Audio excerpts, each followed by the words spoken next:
各位評審、各位聽眾，大家好，我係聖母無玷聖心學校5I 班廖建彤，好開心今日可以嚟到同大家介紹呢個超有趣嘅設計構想，我叫佢做太空漂浮球形種植艙。我呢個專案名係太空漂浮球形種植艙。點解要咁做呢？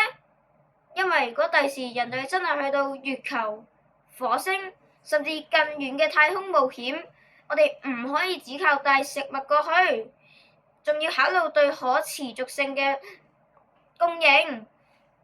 另外，食物唔單止係食物，仲可以幫助生態平衡，令太空人嘅心情靚好多。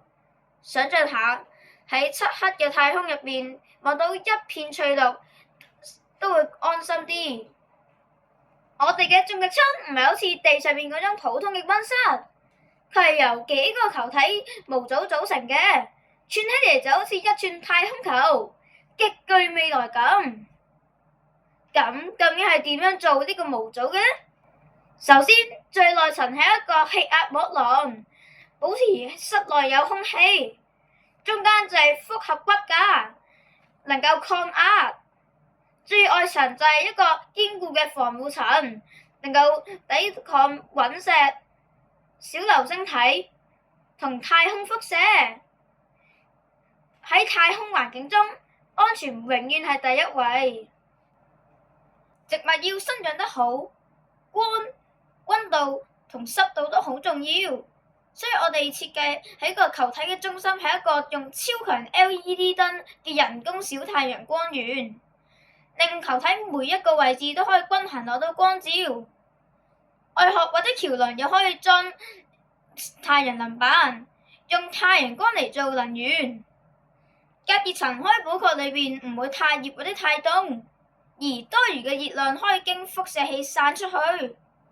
要令種植艙穩定，唔好喺太空亂飄，就要用反作用輪或者用控制陀螺儀嚟穩定。仲要安裝細小嘅推進器做微調。球形模組之間可以安裝橋樑或者接口做連接，共享資源、養分同電力。維修窗口同檢修艙口就可以俾機械臂或者維修人員方便入去維修。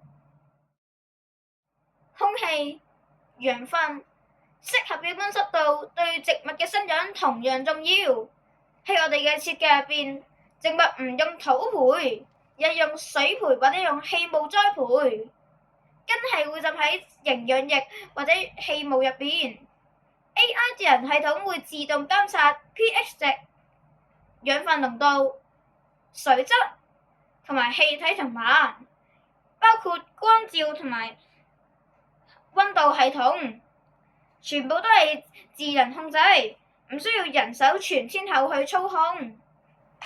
未來展望方面，呢個模組好容易擴展，幾個單元串起嚟就可以形成一個大型嘅植物種植站。